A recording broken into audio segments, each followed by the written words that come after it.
Alors, malheureusement, il n'y a pas que Ursula von der Leyen qui le souhaite. C'est qu'il y a quand même des gens en France qui trépignent d'impatience. À commencer par Monsieur Bruno, comment dirais-je, pas Bruno, Gabriel Attal. Bruno Attal, c'est quelqu'un d'autre, c'est un policier proche du RN. À commencer par Gabriel Attal, qui est allé sur place et qui avait dit qu'il fallait faire ça en urgence. C'était l'Union européenne subito, enfin quasiment, voilà. Elle a continué par, comment s'appelle-t-il, Édouard Philippe, qui est allé récemment, j'en avais parlé. Donc il y a quand même, a continué bien sûr par, comment s'appelle-t-il, Glucksmann. Donc il y a quand même toute une série de lascars qui, notamment dans le centre mou des candidatures, qui applaudissent et trépignent d'impatience à ce que l'on fasse entrer l'Ukraine dans l'Union européenne. Alors, et la Moldavie, accessoirement, la Moldavie est un peu moins connue. Alors je voudrais dire là-dedans que c'est démentiel, c'est absolument démentiel, parce que l'entrée de l'Ukraine, il a été chiffré par le Fonds monétaire international, je crois, l'Union européenne, c'était au mois de février ou mars de cette année.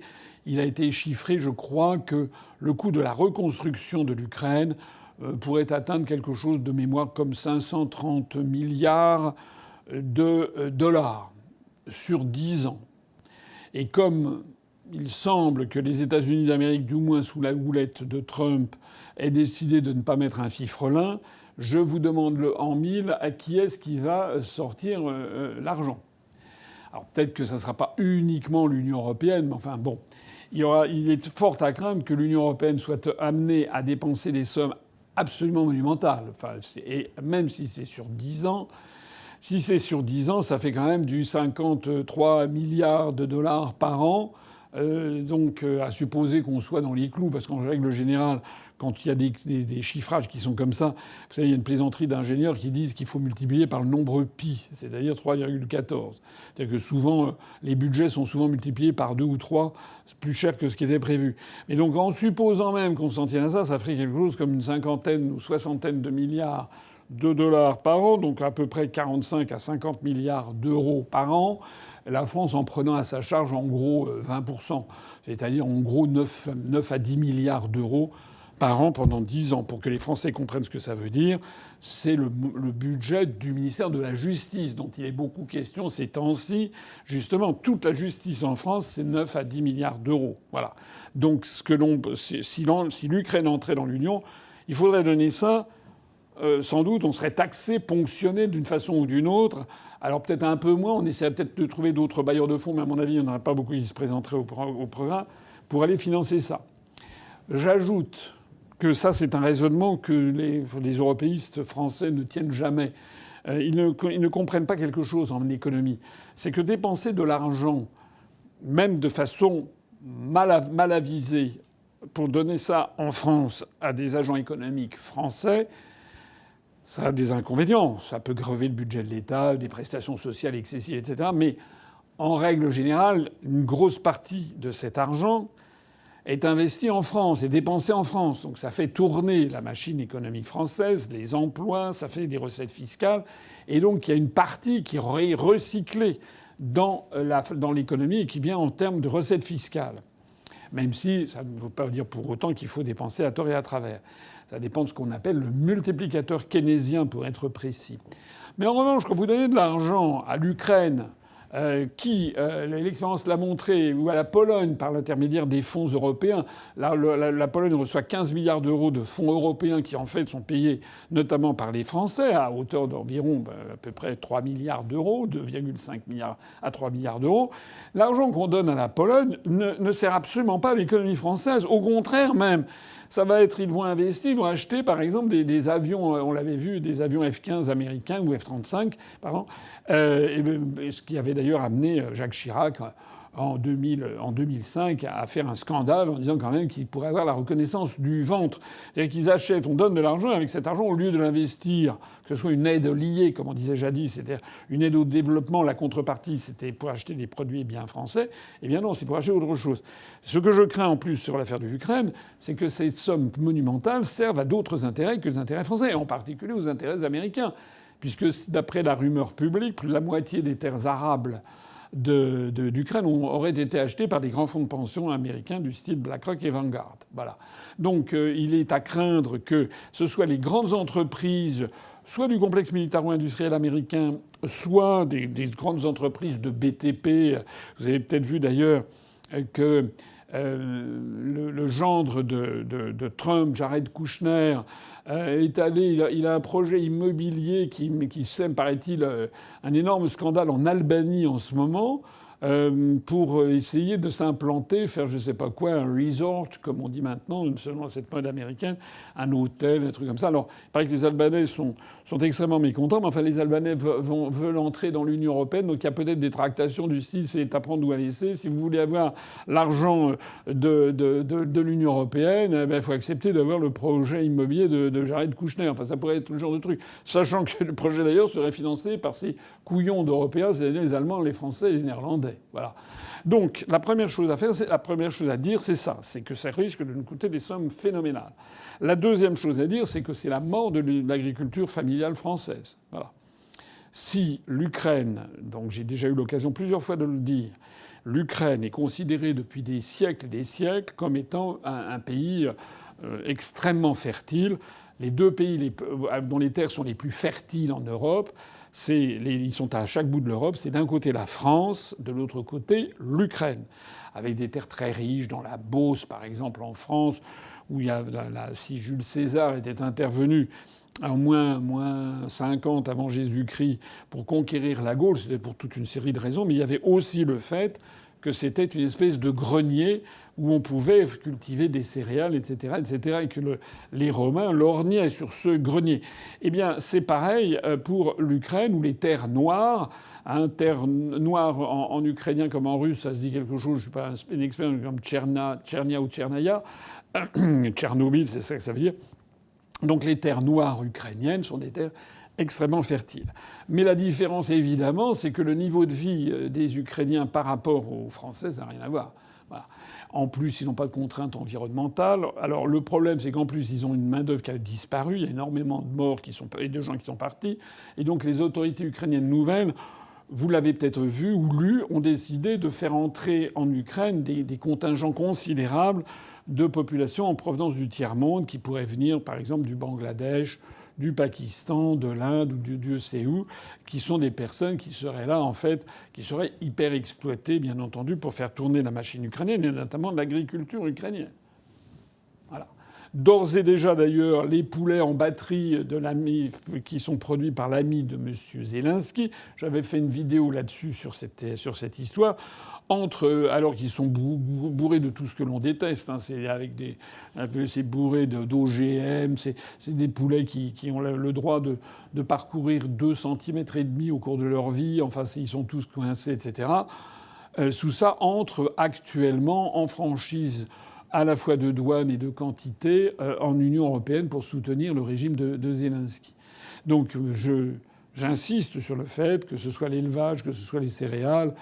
Je crains que, franchement, l'Ukraine entrant dans l'Union européenne, ce soit vraiment la fin pour l'agriculture familiale française. Je précise bien, pas ceux qui ont la chance d'être sur des stratégies de niche ou le très gros agro-business, comme le fait le président de la FNSEA. Eux, ça ne les dérangera pas trop. Mais là, en revanche, c'est considérable. Voilà.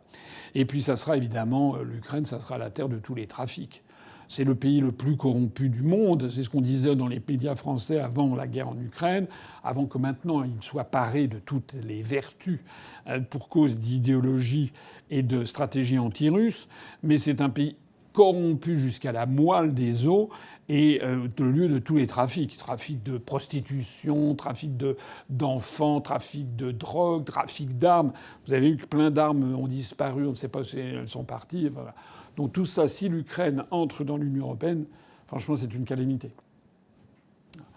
Raison de plus, en 2027, pour que vous votiez pour le candidat qui vous propose de sortir. Parce que, à la limite, si c'est les Ukrainiens, si les Allemands, les Autrichiens, etc., veulent faire entrer l'Ukraine dans l'Union européenne rémanente, nous serions sortis, ben, c'est leur problème.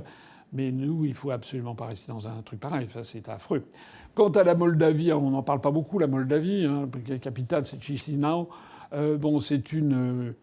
C'est un petit pays, un tout petit pays, sympathique du reste, qui est frontalier de la Roumanie, qui est non loin de ce qu'on appelait la Bessarabie jadis. Et donc il y a une petite tranchette qui s'appelle la Transnistrie, qui est au-delà du Dniestre, qui a déclaré son indépendance depuis des années et des années, et qui est... Alors c'est un pays très étrange, qui fait quelques kilomètres de large et sur à peu près 200 kilomètres de long, 300 kilomètres de long, et dont la capitale est Tiraspol, qui n'est reconnue par aucun pays au monde d'ailleurs, mais enfin qui est un pays bel et bien indépendant, qui est tenu en fait par des militaires qui sont restés fidèles à l'ex-URSS.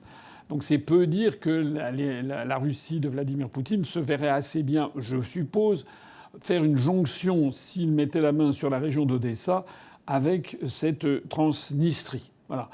Donc au total, ça veut dire que nous sommes dans une affaire qui risque de nous entraîner dans des conflits généraux avec la Russie, qui, je le répète, a toujours dit que l'entrée de l'Ukraine dans l'Union européenne était un casus belli. Voilà. De même que eût été un casus belli pour les États-Unis l'entrée du Mexique dans le Comecon soviétique. Je me permets de le préciser. Alors moi, j'ai regardé simplement. L'Ukraine, c'est tellement le désastre absolu que je ne suis pas sûr qu'il y ait même encore des statistiques valides sur le SMIC. Mais enfin, j'ai regardé que pour la Moldavie, le SMIC en Moldavie, le salaire minimum, je sais plus si c'est le salaire minimum ou le salaire médian. Je crois que c'est quand même le salaire minimum est de 313 ou 312 euros par mois. Voilà. C'est-à-dire qu'en gros, les Français gagnent, les smicards français, ceux qui sont au SMIC, gagnent déjà 5 fois plus en moyenne que les Moldaves. Donc ça veut dire évidemment quoi? Ça veut dire qu'il va falloir payer davantage encore. Il faudra augmenter le budget. Je l'ai dit pour l'Ukraine, il faudra le faire aussi pour la Moldavie. Et que, évidemment, on aura... À la fois, on devra payer davantage et on aura moins. C'est d'ailleurs ce qui a été prévu dans les programmations budgétaires pour les années qui viennent de l'Union européenne, de payer davantage et de recevoir beaucoup moins, d'avoir 20% de moins, notamment de fonds en matière agricole. C'est ce qui est prévu. Parce qu'on ne peut pas tout. Donc si on fait entrer la Moldavie et l'Ukraine, il va falloir non seulement augmenter, qu'on paye davantage, mais qu'on reçoive moins pour les leur donner. C'est vraiment très important à comprendre. Voilà. Ce sont des sujets fondamentaux, bien entendu, mais qui ne sont pas traités. Vous dites exactement, moi je veux bien les traiter, mais je suis interdit d'antenne. Et vous avez, et alors il y a une grande mode en ce moment, j'ai vu, c'est de savoir alors qui a le meilleur programme sur l'IA, sur l'intelligence artificielle. Oui, c'est intéressant d'avoir une réflexion sur l'intelligence artificielle, c'est certainement un grand enjeu. Mais enfin, il y a des enjeux qui sont beaucoup plus immédiats encore, parce que les autres, c'est toujours des promesses. Voilà, j'ai vu qui est-ce qui a sorti cette ânerie. Il y a quelqu'un qui a... Je ne sais pas... comment il s'appelle, Glucksmann, qui a dit... Ou Édouard Philippe, je crois. Édouard Philippe qui a dit qu'il fallait former 100 000 spécialistes de l'IA par an en France.